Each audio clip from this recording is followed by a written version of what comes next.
Bismillahirrahmanirrahim. Assalamualaikum warahmatullahi wabarakatuh. Waalaikumsalam Waalaikumsalam. warahmatullahi wabarakatuh. Alhamdulillahi wahdah, sadaqa wa'adah, wa nasara abdah, wa azza jundahu, wa hazamal ahzab wahdah. Ashhadu an la ilaha illallah wahdahu la syarika lah. La rabban siwah, wa la ma'buda illa iyah.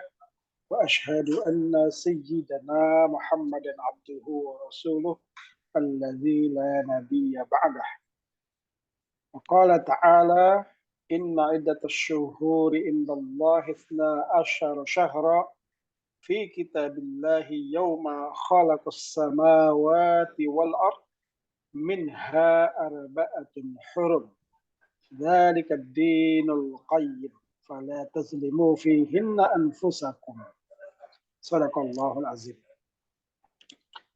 Ikhwani fillah, bapak-bapak yang mudah-mudahan kita semuanya yang ada di sini dimuliakan Allah Subhanahu wa taala, diberikan keberkahan hidup, dipanjangkan umur kita, dan diberikan kesempatan untuk senantiasa bisa menambah pundi-pundi pahala sehingga kita bisa meraih kebahagiaan bukan hanya kehidupan di dunia, namun yang jauh lebih penting adalah kebahagiaan di negeri akhir. Bapak-bapak sekalian berbahagia, ayat yang tadi Anda bacakan itu adalah ayat 36 surat At-Taubah. Di dalam surat itu Allah Subhanahu wa taala yang memberikan penjelasan kepada kita bahwa sesungguhnya jumlah bulan ya, di sisi Allah itu ada 12. Sebagaimana ditetapkan oleh Allah pada waktu Dia menciptakan langit dan bumi. Jadi 12 bulan itu adalah ketetapan yang Allah tetapkan ketika menciptakan langit dan bumi, di sana ada putaran matahari dan seterusnya. Nah, lalu kemudian kata Allah Subhanahu wa taala di lanjutan ayatnya, di antara 12 bulan itu ada yang disebut dengan Ashhurun Hurum. Bulan-bulan yang dihormati. Bulan-bulan yang dimuliakan. Ya, di mana di bulan itu diharamkan ya, berperang. Ya. 4 bulan itu kemudian dijelaskan oleh Nabi kita Muhammad SAW dalam hadisnya. Kata Nabi, 4 bulan ini maksud itu adalah yang pertama Zulqa'dah, lalu Zulhijjah, lalu Muharram. Ya, ketiganya itu berurutan. Bulan ke-11, bulan ke-12, dan bulan pertama. Lalu yang keempat dari bulan haram itu adalah bulan Rajab. Ya, bulan Rajab, di mana 4 bulan itu ya, dahulu kala semenjak sebelum Islam datang, ya, sebelum Rasulullah diutus menjadi Rasul Allah Subhanahu wa taala, para dalam tradisi bangsa Arab ya, itu memang dimuliakan, dihormati. Mereka tidak akan mau melakukan peperangan di 4 bulan tersebut. Tapi tentu saja bukan berarti kemudian Islam Islam ikut-ikutan terhadap tradisi jahiliyah. Tapi tradisi bangsa Arab yang sudah lama itu ternyata juga diwariskan oleh tradisi Nabiullah Ibrahim dan Ismail. Artinya Islam hanya mengukuhkan peninggalan para nabi dan kemudian memberikan legalitas hukum terhadap persoalan itu. Sehingga 4 bulan haram yang dihormati oleh kalangan bangsa Arab itu menjadi bagian dari syariat Islam, syariat Allah Subhanahu wa taala. Nah, satu di antara 4 bulan yang kita ingin bahas adalah bulan Zulhijjah yang sebentar lagi akan hadir di tengah-tengah kita. Ya. Nah, kalau kita ingat bulan Zulhijjah berarti kita ingat tentang peristiwa haji, ya, peristiwa kurban. hari ini coba kita refresh kembali ya, terkait dengan kurban ya, sebagai bagian daripada syariat Allah Subhanahu wa Ta'ala. Kalau kita melacak ya,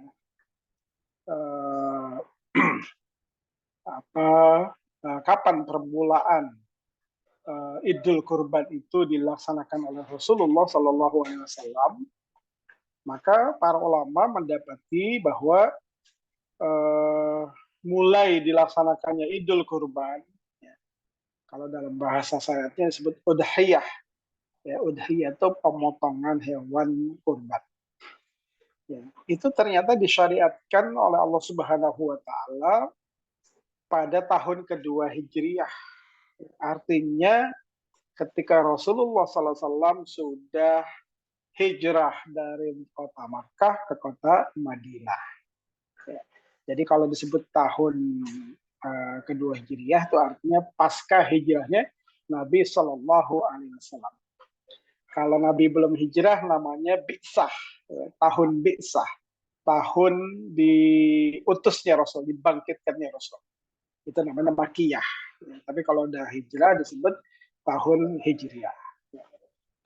Nah, di tahun kedua Hijriah itulah ya, syariat tentang pemotongan hewan kurban, sholat Idul Fitri, sholat Idul Adha itu diturunkan oleh Allah Subhanahu wa Ta'ala. Jadi mulai tahun kedua Hijrah. Berarti di kota Mekah, ketika Nabi di kota Mekah, itu belum ada sholat Id, belum ada pemotongan hewan, dan seterusnya. Nah, dalilnya ya, disyariatkannya kurban itu kita semuanya sudah tahu ya. Ya, ini yang tercantum di dalam surat Al-Kautsar. Ya, kita udah pernah bahas. Inna a'tayna al-kautsar. Fasalli li rabbika wanhar. Ya. Allah ingatkan di dalam surat yang pendek ini, sesungguhnya kami telah memberikan kepada Muhammad Al-Kautsar. Ya. Para ulama menafsirkan Al-Kautsar ini, ada yang mengatakan Al-Kautsar adalah telaga Kautsar. Sebuah telaga ya, yang diperuntukkan bagi Nabi Muhammad dan umatnya di surga nanti. Ya. Nah, tetapi dalam beberapa tafsir disebutkan Al-Kautsar adalah sebuah kenikmatan, bukan sebuah kenikmatan yang begitu sangat banyak yang diterima oleh Rasulullah Sallallahu Alaihi Wasallam. Berasal dari kata katsirun, banyak. Ya.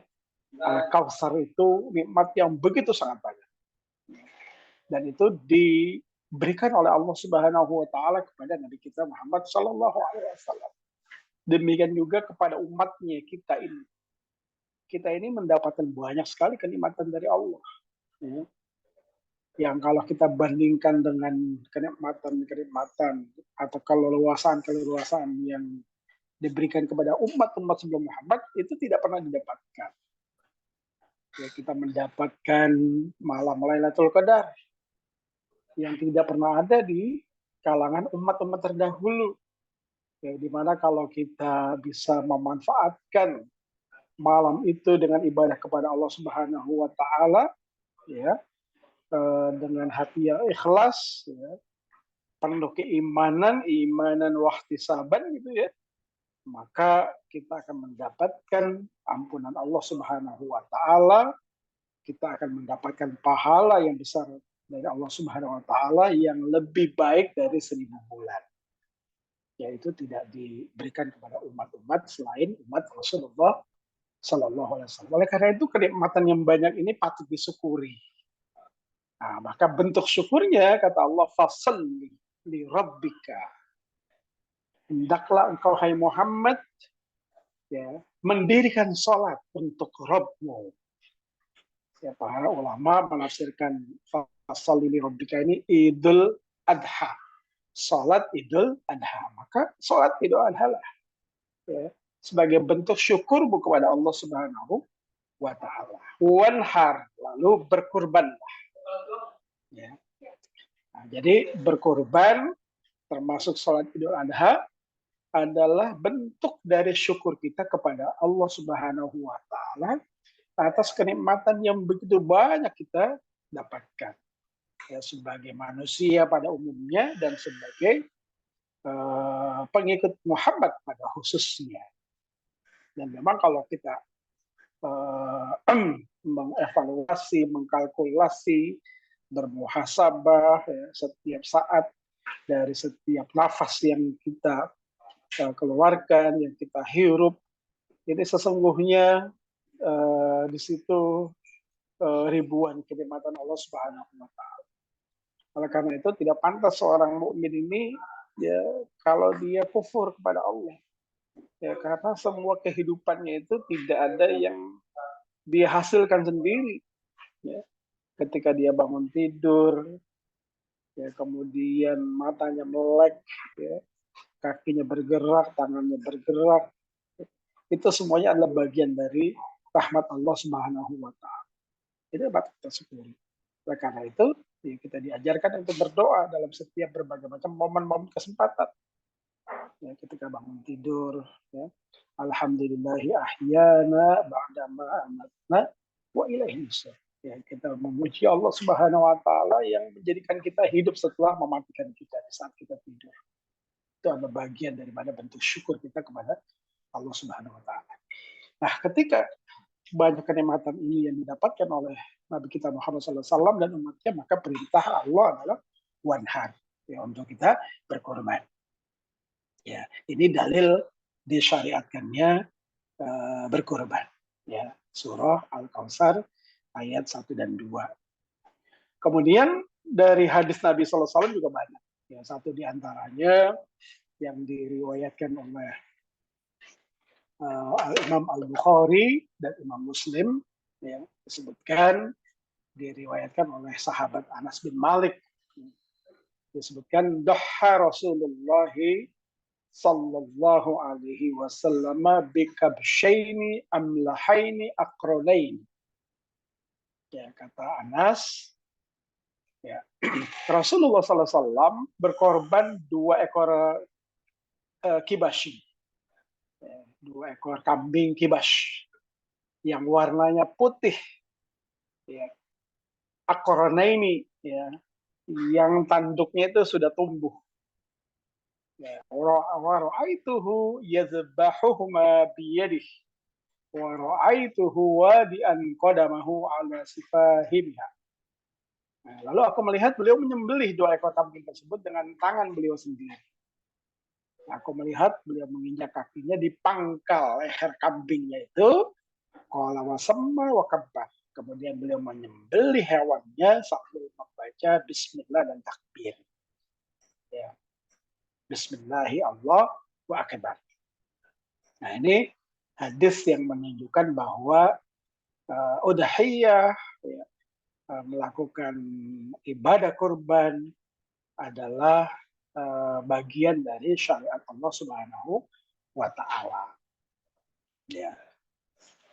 Ikhwani fillah rahimakumullah, tentu saja kita sebagai pengikut Nabi yang mengaku berkomitmen dengan perjalanan beliau, sunnah-sunnah beliau, hendaknya juga berusaha untuk mengikuti, ya, jejak-jejak syariat-syariat yang beliau tinggalkan.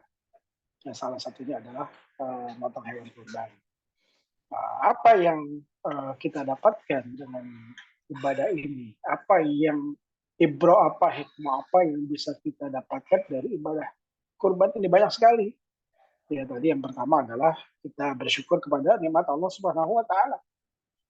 Nah, yang kedua, ya, kita ingin menghidupkan, ya, millah. Millah itu ajaran, ya, dari Nabi Ibrahim alaihissalam. Ya, millata abikum Ibrahim hanifa. Ya, millahnya Nabi Ibrahim alaihissalam. Kita ingin menghidupkan millah itu, ya, menghidupkan tata cara kehidupan Nabi Ibrahim sebagai seorang nabi yang mulia, ya, Abul Anbiya. Ibrahim itu adalah bapaknya seluruh para nabi. Yang beliau ini adalah Khalilullah, kekasihnya Allah Subhanahu wa Ta'ala. Dan beliau adalah seorang nabi yang menjadi panutan seluruh nabi-nabi setelahnya. Nabi yang mengajarkan ajaran yang hanif, ya hanifan muslimah. Ya. Dan banyak sekali kita lihat pelajaran-pelajaran ya, dari kisah Nabi Ibrahim yang ini harus hidup ya, di dalam jiwa kita. Ya. Jadi udhiyah ini secara fisikly adalah penyembelihan hewan kurban gitu ya.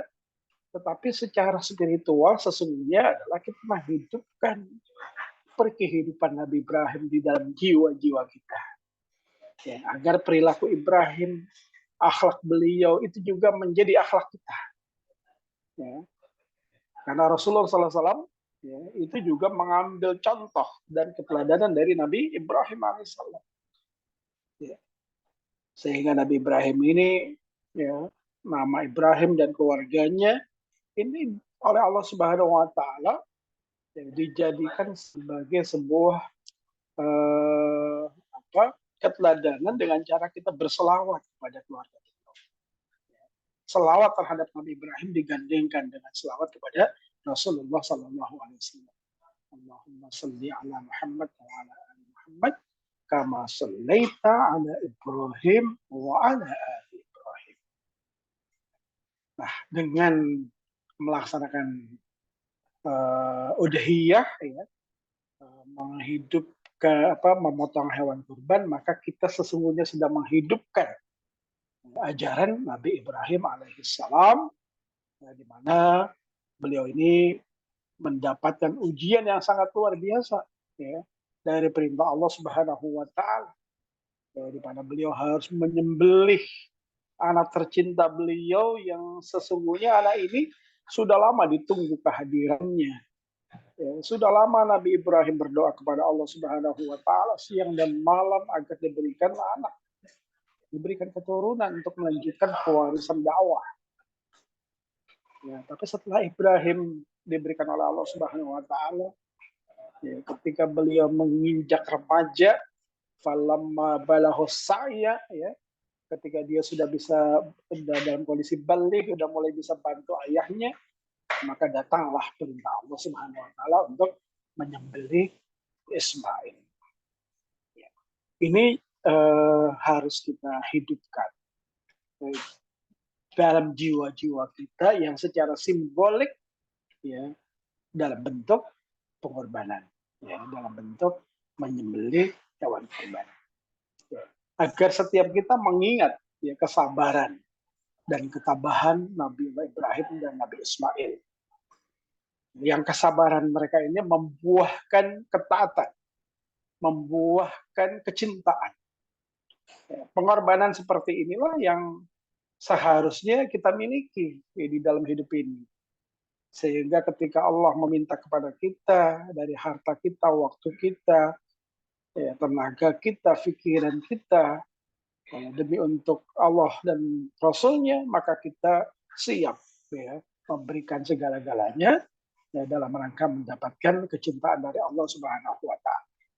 Ya, agar kita tidak terjebak dalam kehidupan materialisme yang senantiasa ya, selalu mengejar kesenangan dunia, sehingga kita menjadi orang-orang yang pelit ya, untuk berkorban.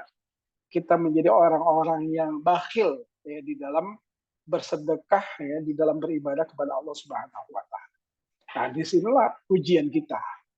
Ya, kalau Ibrahim diuji dengan menyembelih putranya, kita diuji dengan menyembelih egoisme kita. Ya, kita harus menyembelih egoisme kita yang selama ini mengekang kita, sehingga kita nggak berani untuk melakukan pengorbanan ketika Allah minta berkorban. Allah meminta kita berkorban waktu ya, untuk beribadah kepadanya, ya, mengorbankan harta yang sesungguhnya harta itu adalah miliknya juga. Ya, ini ujian bagi kita. Ya, bisakah kita menyembelih egoisme kita? Ya. Nah, ini secara substansial Itu yang sesungguhnya diharapkan hikmah yang muncul dari setiap datangnya Idul Adha. Ya. Rahimakumullah. Ya. Kemudian juga diharapkan dengan Idul Kurban ini kepedulian kita terhadap sesama, ya, terhadap orang-orang yang lemah, kaum duafa, ini juga muncul. Ya. Karena sesungguhnya ketika kita memotong hewan kurban, gitu ya, daging kurbannya ini bisa menjadi bentuk sodako kita, ya, kepedulian kita terhadap orang yang membutuhkan, orang-orang miskin, kaum duafa, untuk menikmati juga daging yang jarang sekali mereka konsumsi. Ya, jadi kalau kita lihat ya di beberapa tempat ya, Anda menyaksikan misalnya, nggak usah jauh-jauh lah di daerah terluar Indonesia, daerah terdalam gitu ya, nggak usah lah. Yang kalau kita kesini aja ke Pandeglang, ya lihat lagi ke Kabupaten Bekasi, agak ke sana ke utara gitu ya, Pakis Jaya, Muara Gembong. Itu banyak saudara-saudara kita yang sesungguhnya hidup dalam kesulitan ekonomi yang luar biasa. Ya. Di daerah Tangerang itu dekat Bandara Soekarno-Hatta itu, ya, agak ke sana sedikit, itu ada kampung-kampung nelayan.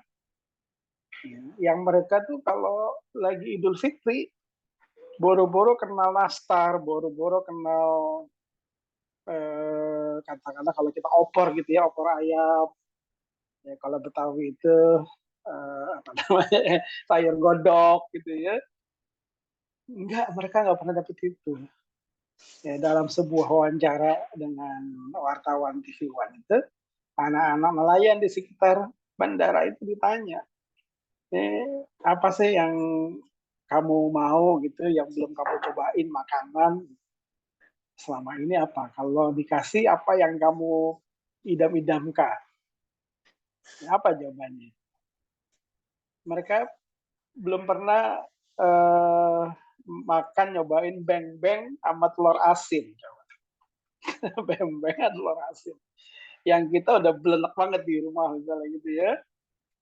Ya, jadi masih banyak di negeri kita ini orang-orang yang hidup dengan berbagai macam kesulitan yang menghimpit ekonomi mereka setiap hari.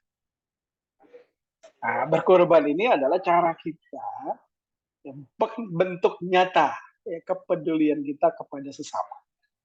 Ya, ini juga merupakan apa,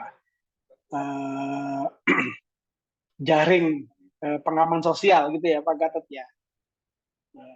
Jaring pengaman sosial, ya, pertama agar mereka tidak menjadi orang yang kufur gara-gara fakir. Ya, karena banyak orang-orang fakir di antara masyarakat kita yang akhirnya kufur disebabkan oleh kefakiran mereka.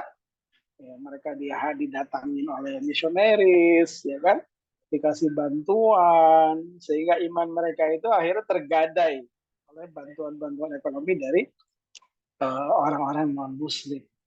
Nah, ini tugas kita, bagian daripada tanggung jawab kita sebagai seorang Muslim. Malam yahtamma bi amril muslimina falaysa minhum, kata Nabi.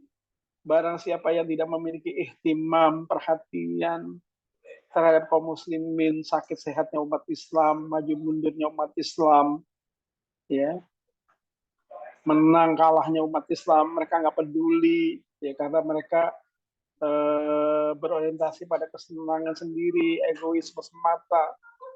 Ya, maka kata Nabi, falaysa minhum, orang yang tidak punya kepedulian dan perhatian seperti ini bukan dari kalangan umat Islam.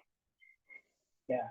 Nah, maka berkurban ini adalah bentuk kepedulian kita, bentuk nyata kepedulian kita terhadap sesama umat Islam dari kalangan kaum duafa. Kemudian juga ya, berkorban ini ibrohnya adalah hikmahnya buat kita sebagai bukti keimanan kita kepada Allah dan hari kiamat. Ya, jadi iman ini kan bukan iman yang teoritis. Ya. Iman adalah sesuatu yang terwujud di dalam amal. Ya, bukan sekedar lip service. Ya. Amantu billah, ya, aku beriman kepadamu ya Allah. Bukan seperti itu saja kan. Tapi iman ini harus dimanifestasikan dalam bentuk amal-amal soleh. Ya.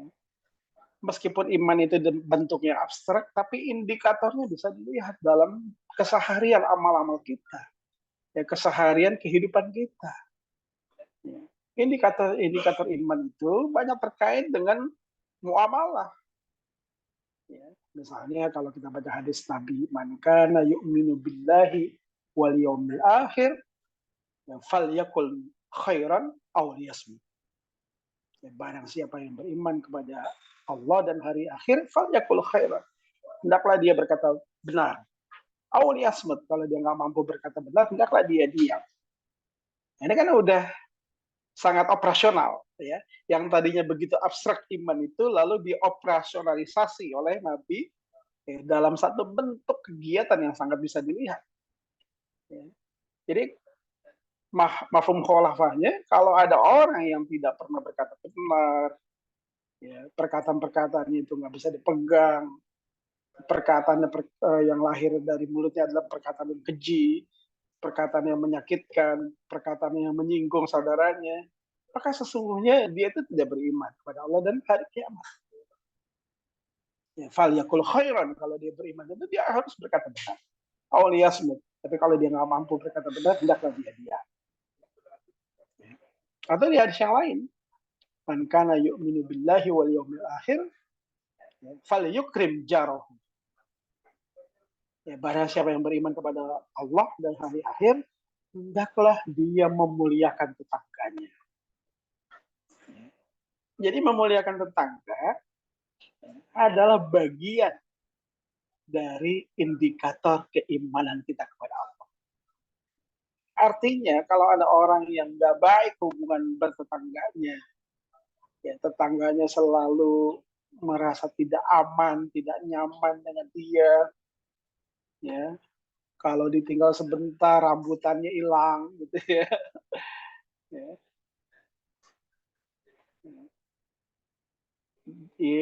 Diomongin kejelekannya, aibnya, ya.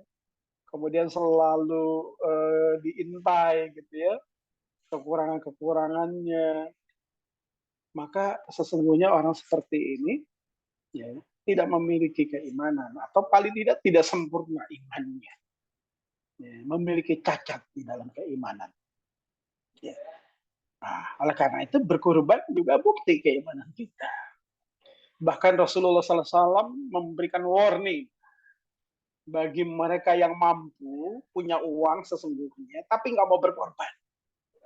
Ya, di dalam hadis yang diriwayatkan oleh Imam Ahmad dan Imam Ibnu Majah disebutkan, siapa yang mendapati dirinya dalam keadaan lapang, ya, artinya punya uang, ya, punya kelapangan untuk bersedekah karena kehidupan primernya itu sudah mencukupi, lalu dia tidak berkorban, kata Nabi, ya, saat dia dalam keadaan lapang, maka kata Nabi, maka janganlah orang seperti ini mendekati tempat sholat id kami. Ibaratnya Nabi suruh jauh-jauh, nggak usah ikut sholat dengan kami lah. Ya. Ini satu bentuk kecaman Nabi kepada mereka-mereka yang memiliki kelapangan harta, kelapangan rezeki, tapi nggak mau berkorban. Ya. Karena lebih mementingkan kebutuhan-kebutuhan yang lainnya karena egoisme tadi. Ya. Meskipun sesungguhnya hukum berkorban itu bukan wajib. Ya, dia sunnah muakkadah. Ya, sunnah yang sangat dianjurkan, ya, bagi mereka yang punya kelapangan harta, punya kelapangan rezeki. Ya. Karena ini bagian daripada bentuk bentuk keimanan kita, bukti keimanan kita kepada Allah Subhanahu wa Ta'ala. Oleh karena itu, berkurban di bulan Zulhijjah adalah ibadah yang paling utama. Jadi ibadah yang paling utama di bulan Zulhijjah adalah berkurban. Ya, sebagaimana hadis yang disampaikan oleh Aisyah, istri Rasulullah SAW, yang diriwayatkan oleh Imam Tirmizi, diriwayatkan oleh juga Ibnu Majah. Meskipun hadis ini dinilai sebagai hadis dhaif ya, oleh Syekh Al-Albani, tetapi dalam fadilah amal, hadis-hadis dhaif ini boleh kita pakai. Nah, apa yang disampaikan oleh Aisyah? Ya, kata Aisyah, tidaklah pada hari nahar ini, hari nahar itu hari penyembelihan, manusia beramal dengan satu amalan yang paling dicintai oleh Allah daripada mengalirkan darah hewan kurban. Jadi di Yaumin Nahar, amal yang paling mulia adalah mengalirkan darah hewan kurban. Artinya memotong ya, hewan kurban. Nanti ia akan datang pada hari kiamat dengan tanduknya, dengan kukunya, dengan rambutnya, dan sungguh darah tersebut akan sampai kepada Allah Subhanahu wa Ta'ala sebelum dia menetes jatuh ke bumi. Oleh karena itu, kata Nabi, bersihkanlah jiwa kalian. Ya, bersihkanlah jiwa kalian dengan berkorban. Jadi sesungguhnya berkorban itu ada pembersihan jiwa, tazkiyatun nafs. Ya. Kelihatannya secara fisikly memang kita memotong hewan saja dengan mengucurkan darahnya. Tapi sesungguhnya dia itu adalah proses tazkiyatun nafs. Bagaimana kita membersihkan diri kita dari sifat kikir, dari sifat bakhil, dari sifat egois. Kita sedang menyembelih rasa keakuan kita. Yang seringkali rasa keakuan ini menyebabkan kita akhirnya terdinding, ya, terbatasi ya, dalam bermuamalah, dalam berbuat baik dengan banyak orang. Nah, inilah yang harus kita lakukan ya, di bulan Zulhijjah. Ya.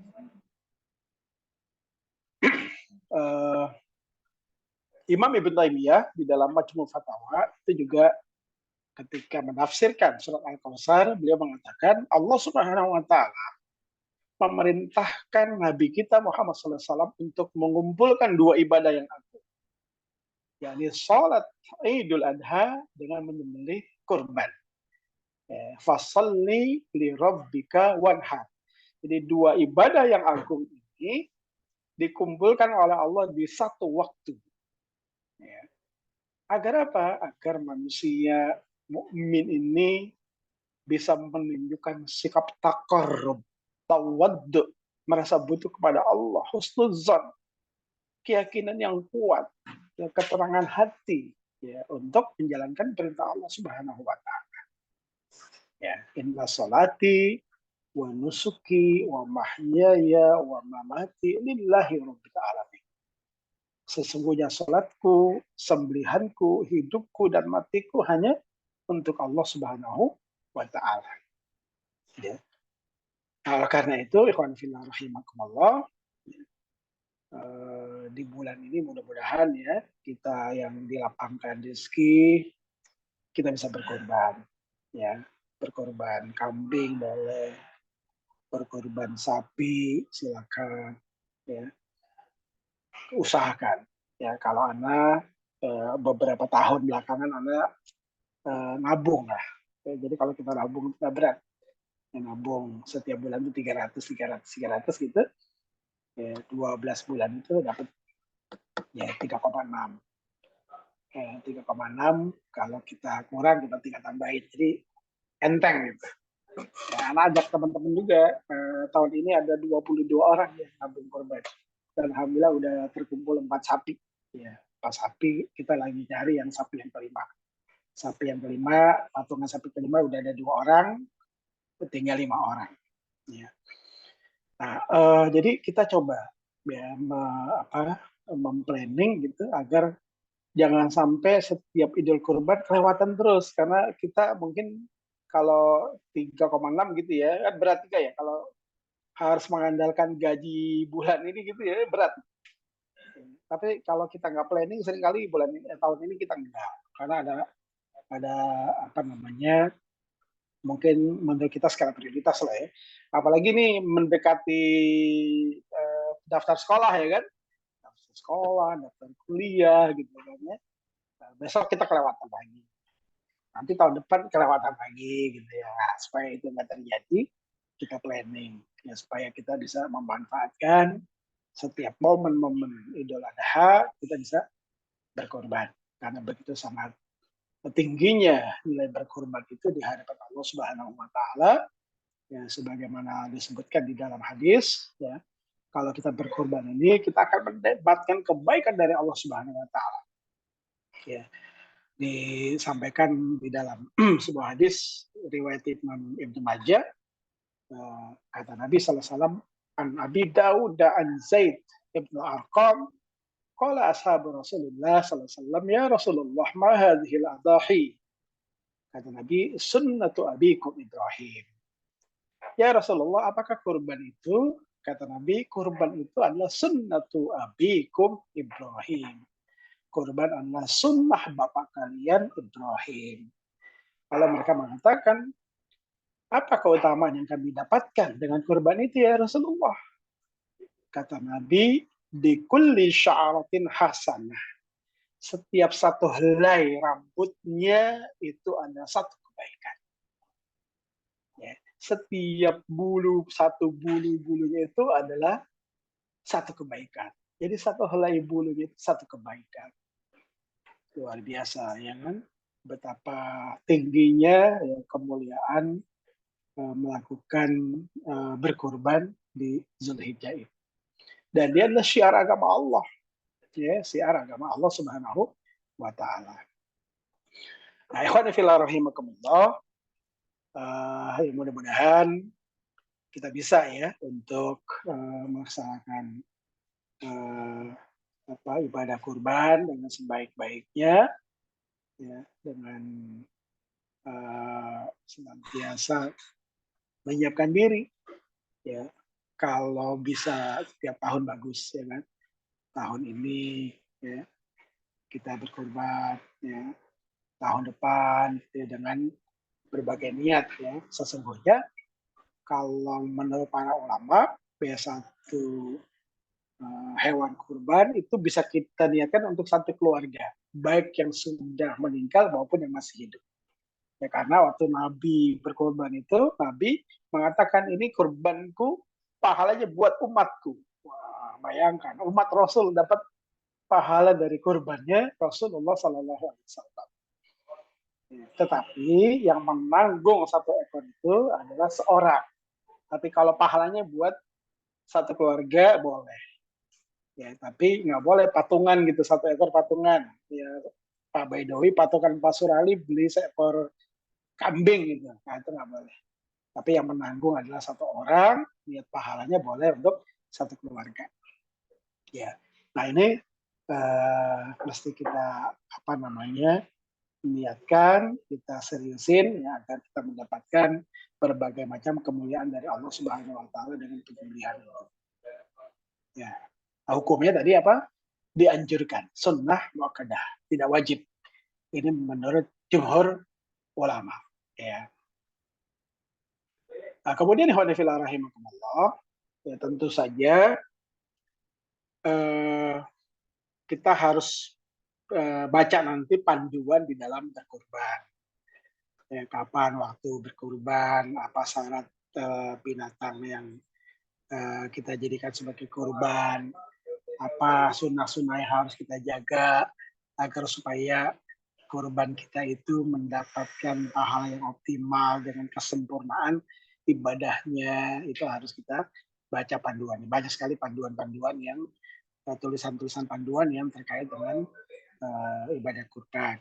Nah, pada intinya di bulan yang haram ini, di bulan yang Allah muliakan, ya, kita harus banyak ibadah, memperbanyak ibadah kepada Allah Subhanahu wa taala agar setiap momen-momen yang Allah sudah istimewakan ini juga menjadi istimewa bagi kita. Ya.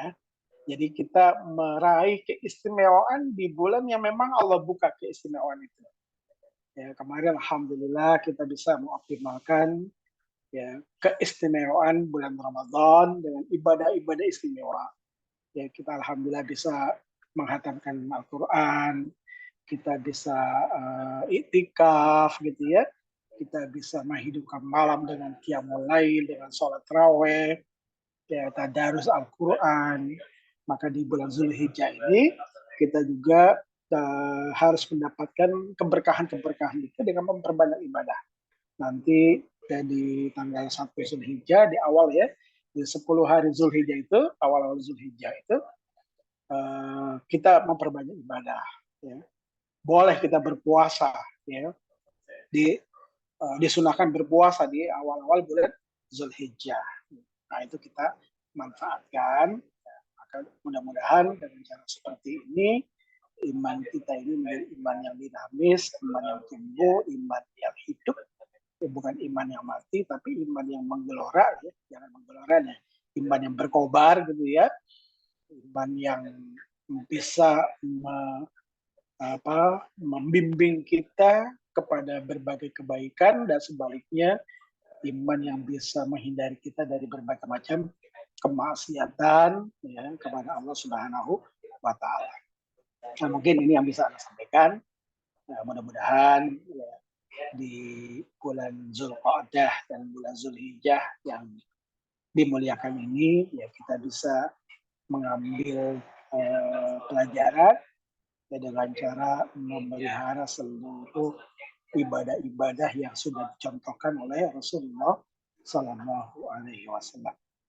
Nah, ini mungkin yang bisa Anda sampaikan ke Bapak semuanya. Ya, kalau ada pertanyaan dipersilakan. Saya kembalikan ke